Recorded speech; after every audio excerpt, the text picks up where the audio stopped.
Welcome to the final part 3 of the Royal Griff's review of The Prince and the Doctor. This short TRG series is a summary breakdown and in-depth critical review of the live intimate conversation that I was a part of, participating from my one-party consent state of New York. For illustration purposes, as the participants like myself were strictly prohibited to share any of the original materials presented in this intimate conversation together, I used my superior note-taking skills and my creative mind to illustrate effectively my opinions on what was discussed by the Prince and the Doctor, to do my part in fighting against misinformation, because as you know, the Prince tells everyone it is a humanitarian crisis. Any critique that I make in this video will come from direct quotes that I wrote down during my participation in this intimate, allegedly live conversation from my one-party consent state of New York. All characters and event scenarios, even though based on real events and people, are entirely fictional. Any resemblance to persons living or dead is purely coincidental and should be viewed only for its illustrative storytelling purposes. And of course, this is all stipulated at the very beginning in my video content legal disclaimers, so feel free to rewind this video if you missed it. Let's finish ripping this apart. In this video, we're going to take a moment to focus on the topic of the mind-altering substances that kept coming up throughout this intimate therapy conversation that I was a part of. I think most of you will agree from my first video on this series that this was pretty reckless, and there's been a lot of talk and focus around the danger that Harry is posing to the public, especially those that are vulnerable and are looking for some type of solution to their current mental health illness challenges. I'm happy to see that there is a consensus that Harry is a liability for doing this in the manner that he did, and the potential for somebody to cause harm to themselves because they are taking advice from a guy who has no credentials. So, for instance, very supportive of these mind-altering substances, in which Harry has mentioned that he had been doing some of these recreationally. Again, I bring up the fact that somebody who is looking up to this guy, as we all know that Meghan and Harry do target to groom the youth, and if there's somebody who is impressionable and is suffering, they could actually look at this and say, well, if Prince Harry's doing it, then why can't I? And then go off and be unsupervised and cause danger to themselves. I could see lawsuits coming out left and right. I'm glad to see that there are people who are focused in this area, calling out the unethical practice of this doctor making a diagnosis in a forum where there are third parties who are witnessing it, especially in the United States, since privacy laws for HIPAA are really stringent. This was unethical for a doctor to do and irresponsible, in which he should be looked at for having his license taken away or at bare minimum suspended. And for those that agree with me and are interested, you can file a complaint with the California Medical Board.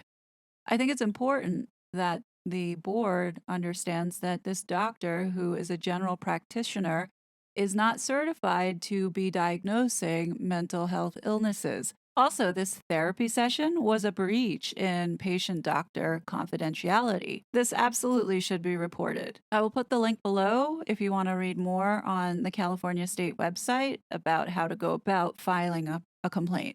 One thing that is crystal clear with Meghan and Harry is every project that they have worked on, such as Finding Freedom, Spare, Archetypes, the Netflix series, all of it has been an attempt to clap back at the media and their critics. But as a result, being so obsessed to control the narrative, they keep digging themselves into a hole, because what they're doing is trying to cover up one lie after another.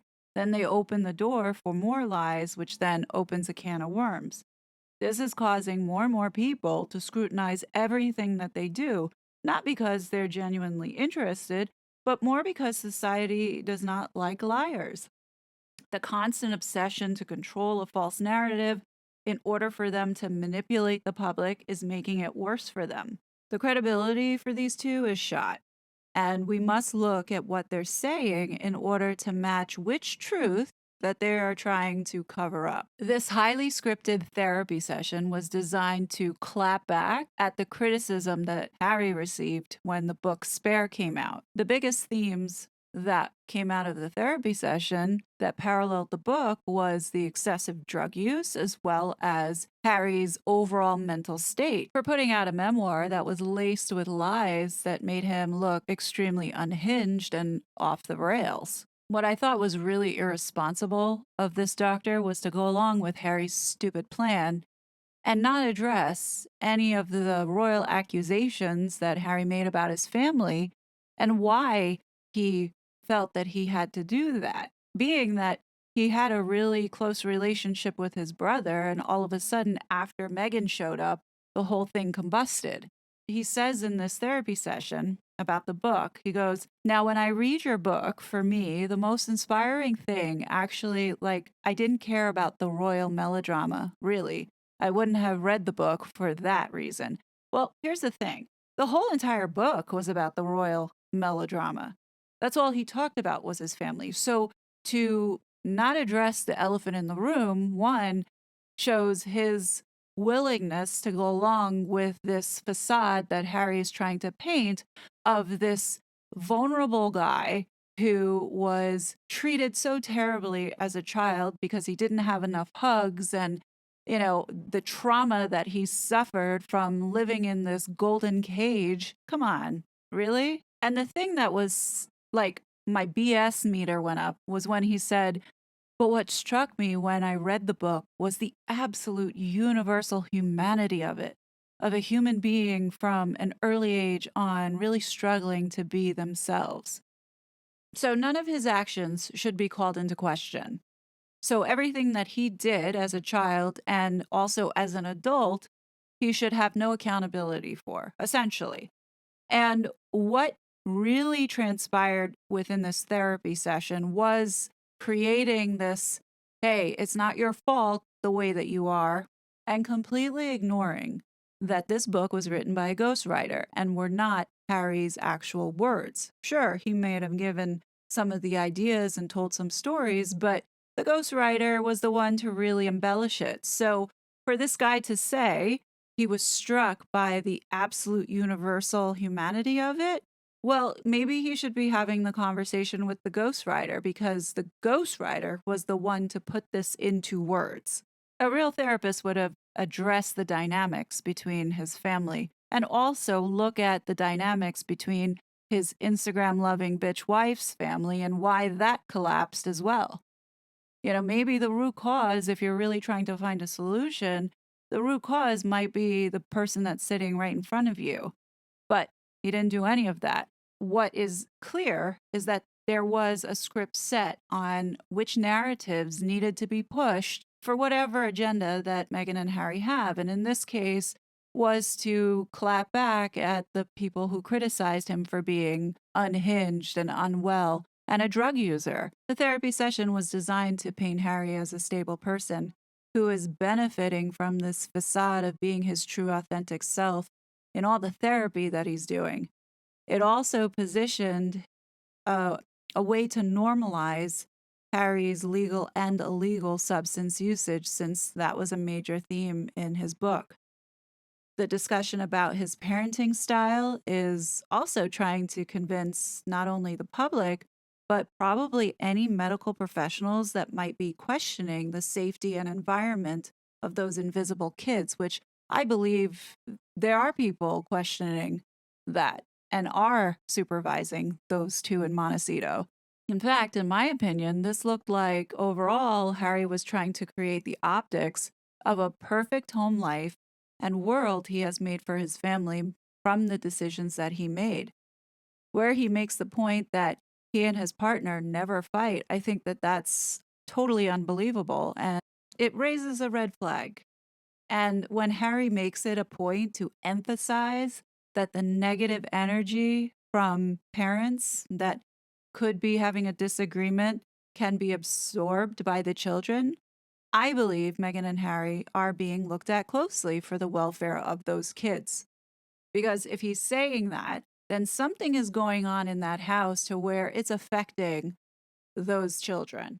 As mentioned in a previous video that I did on the review of the Netflix mockumentary, the few times that the real Archie was featured, I did say he never smiled and was extremely tense. And, you have to think about it. There was a reason for why Meghan and Harry needed to hire child actors to step in when they needed to show a happy child. There were several times when they showed Archie with Meghan, and he seemed really detached and not wanting to engage with her. So the more and more that they talk about the parenting style that they have and try to make it sound like they are close with their kids, the less believable it becomes, especially when you see the Netflix mockumentary and you're seeing the exact opposite. What I believe is that there is a very unhappy child. I don't know if there's a second one because that little girl seems to be non existent. I think that Archie is definitely suffering, and it is a result of two parents who are never home and probably under the influence half the time. We should be more concerned about the welfare of those two invisible children. Well, at least Archie, since we know for sure that he exists. Harry's words mean nothing now to me as he has proven himself to be a liar. And unless there is evidence, we should be all questioning his stories. Like, help me understand, why is he pushing an empty carriage? In like, this is what I'm talking about. When you're purposely trying to manipulate the public, this is not what normal people do, especially if you have children. You do not push an empty carriage to fool the world. Now, the last thing that I want to talk about before I wrap it up is that in this entire session, what I found was that it was obvious Harry was fishing for validation and justification for his substance use. There were several instances where the conversation pivoted and Harry was inquiring for himself. I found it odd that he would ask this question and the smile that you're seeing in this photo is the smile that he's given after he asked this question. They think they're just dealing with somebody with a brain disease. Yeah. They don't get that they're dealing with somebody. And then they'll just give you a pill, Yeah. or a packet of pills, which, correct me if I'm wrong, but in this country, they get paid extra, don't they? Well, The physicians. Maybe that's a lot of sensitive it. subject. Let's stick to the questions. Like, that was such a random question to ask, unless he has had experience with it. Also, during this therapy session, he did ask the doctor if it was better to take synthetic drugs or drugs that came naturally from the earth. And what was interesting was the doctor's explanation around what medicine versus drugs really are, and the way the doctor normalized using medicine per se, as he explained it to Harry, that, medicine is not intended to be used forever. And I think in that perspective, that sort of blew up Harry's plan, because in the beginning, when he talked about psychedelics and using them more frequently, it was almost like Harry was incorporating these psychedelics into his daily life, or at least in his life on a more frequent basis. One thing that I did pick up on was when the doctor diagnosed Harry with ADD, attention deficit disorder. Remember the word disorder? He doesn't like it. Harry looked so happy about that, as if he already knew he had ADD, but now has an actual diagnosis so he could get a script for Adderall, in which I believe that Harry has been on Adderall, but probably getting it from off the street. I share that diagnosis. Should I accept that, or should I look into it? You can do what you want with it, but I'm just saying. But like, why is he laughing? All of a sudden now the word disorder is okay? And so you go back and you think about him asking about doctors writing scripts because they get paid and so forth. So he does know that it's easy to get this kind of medication. The US is notorious for pushing pills, and Harry is addicted to multiple substances and does understand how to manipulate doctors who will easily write scripts.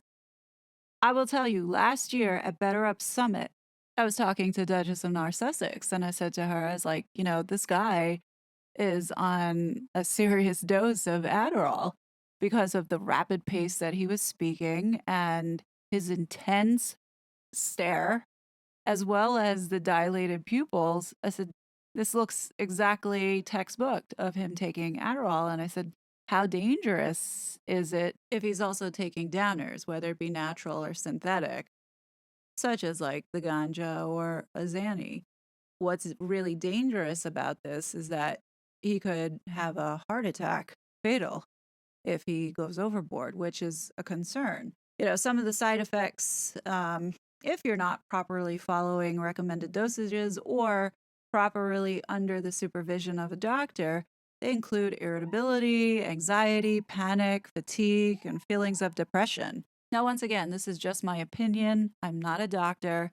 It's just what I'm observing and what I know about these kinds of medications and what they do when you mix them together. At the end of the day, he's still a human being, and I see a very sick man that is spiraling. A lot of this has to do with Megan because she is an enabler as well as her mother. He is in a place where he's been isolated and surrounded by people who do not have the best interests for him because all they see is money. Like, this doctor should have done his job properly, but instead, no, he allowed Harry to run the show because he was helping this doctor out promote his book, as well as I'm sure he got paid a lot of money to do this therapy session, which I think is the most unethical thing that any doctor could do, especially when it's biased in such a way to enable the person to continue this delusion. And Harry constantly having to go out and do press pieces to defend his wife, as well as cover up every single criticism that was out there. Like, I can't even believe that he brought up in this therapy session about saying the gratitude and the love and support that I've felt has been extraordinary, talking about since he did this book. And my writing partner, as well as my editor, strongly suggested that I look at the Amazon reviews, of which there are now 45,000, and some people have written essays. And to hear people's own take on my story, on the book, and what it means to them, has been humbling and also extraordinary. So here is where I have to call this out. Did you guys know that they were paying Amazon to monitor all the reviews, so any negative review would not get posted? Also, it's a known fact that they were paying people to write reviews. They did it for the bench and they did it for Spare. My only question is, did he not know that this was going on, or was he aware of it and now this is all part of the facade and the image management? One thing that is 100% sure is that Megan is responsible for the different Harry that we're seeing now. It's a night and day difference. Take a look at this side by side that I've done. This is Harry from 2015, before the devil entered his life. And then take a look at Harry now. Do you notice any similarities? I suppose, as long as they know that they can trust me in making the right decision, and that whatever it is, hopefully it will be something that means I can still give something back, I suppose. Granted, Harry was never perfect, but before he met the devil, he definitely had some sort of soul, and he did care for others to a certain extent. You can see that he was not the arrogant prick that he is now. Today, what I'm looking at is somebody completely different, probably altered by all these mind-altering substances that these people around him have been enabling him with. And what I fear is that, yes, history is going to repeat himself, but it's not going to be Megan. I think that the real Diana 2.0 is Harry. But what do you guys think? Leave your thoughts below. As always, I will be back with more content, but until then, please be safe, and I will talk to you later. Bye. I was such a fraud.